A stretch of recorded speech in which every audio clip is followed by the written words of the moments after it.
Holders City and Real Madrid shared 6 goals in a 3-3 thriller to leave the Champions League quarter-final evenly poised after the first leg at the Bernabeu. There was late concern for City, though, with Foden hobbling after a late tackle on his ankle, but afterwards, in the mixed zone, he said no, he thinks he's fine.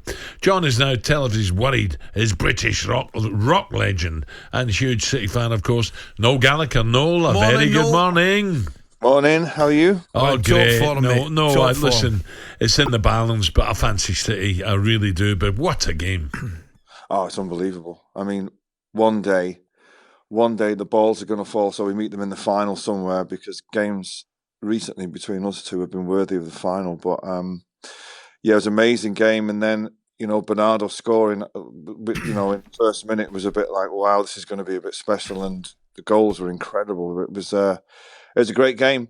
There's not often you can come out of the Bernabeu having conceded 3 and not losing, and then scoring 3 and not winning. Do you know what I mean? So it's kind of, although the result doesn't really mean anything now with the way goals being abolished and all that, it was just a real brilliant game of football where you just go, we just can't wait for the next one now. No, I thought it was amazing. I only watched the highlights because I was at the Arsenal game. Tell me about City at this moment in time.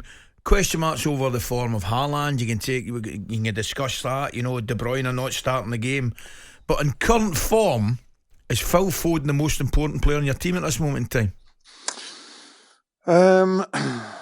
I'd say so. Yeah, he's. I remember at the start of the season, I don't know when I came on air on one of the shows anyway, and I was saying that we were expecting a big season from him this season, and he's delivered.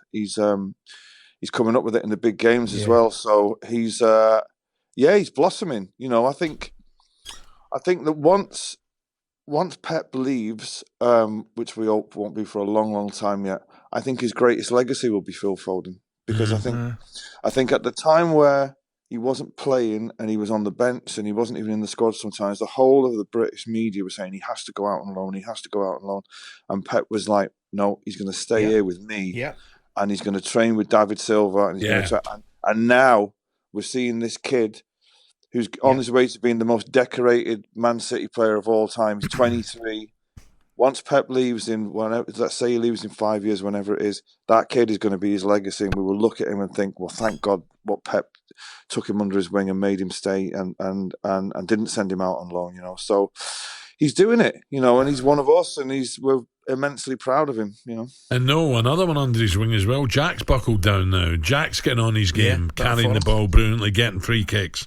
It's such a relief that he's back and playing well, because we need him. The thing about Jack is, he said it himself at the weekend, the game now is about stats and this, that and the other, and goals and assists and all that. Jack is a brilliant player. When he plays, we play better. He carries the ball up the pitch. He gets everybody up the pitch. We love him. He's not. If you look at his stats and his numbers and all that, you think, well, he doesn't score a great deal and his assists and all this. But honestly, he's so important for the team, and it's such a relief to have him back. And he calms everything down. And I'm thrilled he's back, actually, because we're a better team with him in it. No, tell me. Interesting one with Natalie on earlier on, and I was asking her about the goalkeeping situation.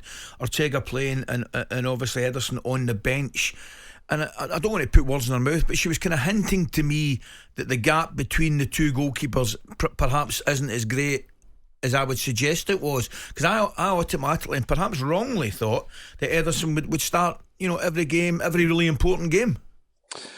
Well, I've got to say, we're incredibly lucky to have Ortega as a number 2, and he's just, you just don't feel that he's ever going to let you down.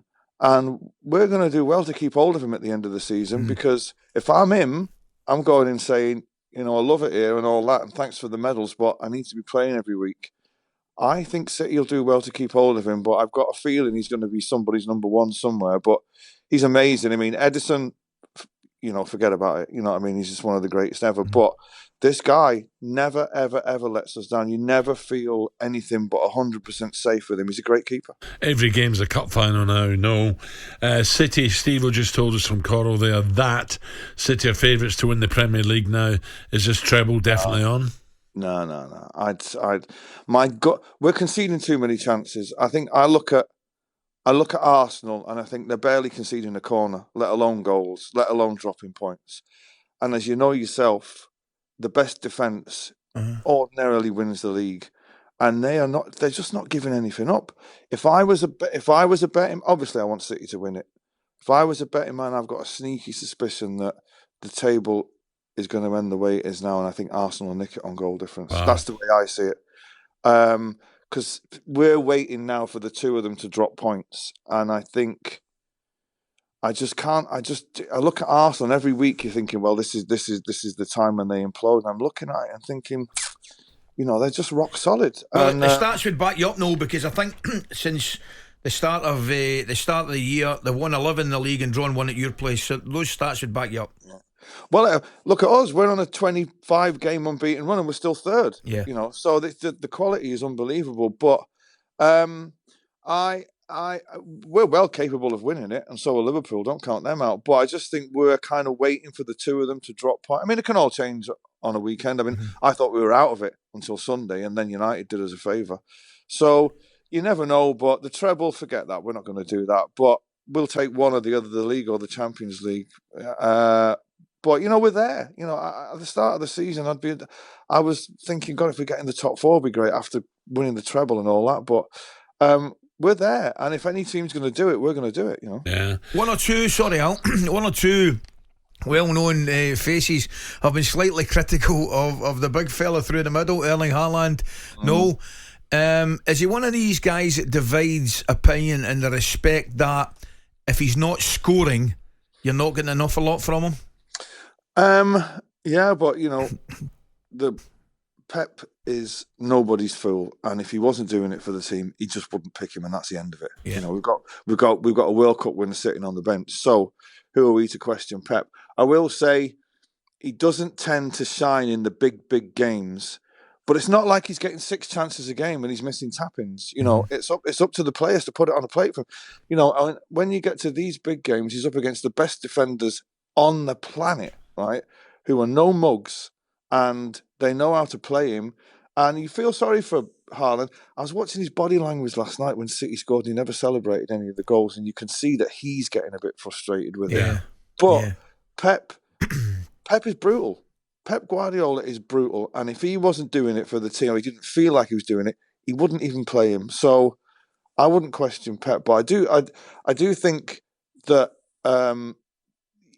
he never tends to shine in the big games, and you just want him to explode. But like I say, he's not going through one-on-one with the keeper 5 times in a game. You know what I mean? He's getting marked out of the game by the best defenders on the planet. Rudiger, I'd hate to play against him. I know. He's horrible, niggly. So I wouldn't put too much on that performance last night. But Erling, I mean, you can't argue with the goals. He's the top goal scorer in the league and all that. So he's not. He'll say the lad will tell you himself. He's still learning. He can be better. He can be better. No, absolutely. No, where are you playing next? Where's the next gig? I have no idea. I think it's. I don't know. I don't know. Do you know what? I genuinely have no idea. It's somewhere in the world. Well, listen, mate. Your last one, I went to the Royal Albert Hall. It was brilliant. Really enjoyed it, mate. That's right. I couldn't believe it because somebody called me and said, "Can you get Ali in?" And I was like, "Look, it's not my gig. It's a charity gig. It's completely so you couldn't get a ticket." And then somebody sent me a video of you with some, I have to say, a questionable hat on, doing a sneaky video. And I was like, McCoist to get where Gas wouldn't want to look at him. How's he got it there? Well, he never told me that. He was trying to beg a ticket off you. That's typical, isn't it? Eh? Listen, we can't let you go away without getting the prediction for the big title push. Rangers or Celtic.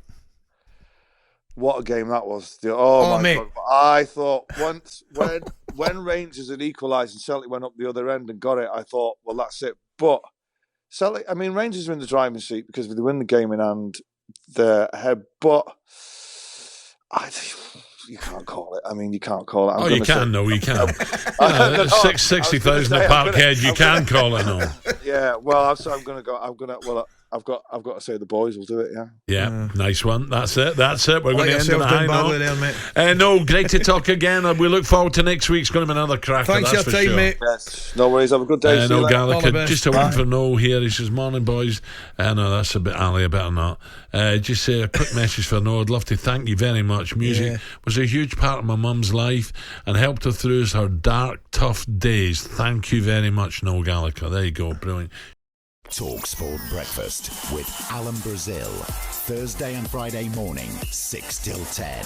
On AM, on DAB, via the talkSPORT app and on your smart speaker. talkSPORT.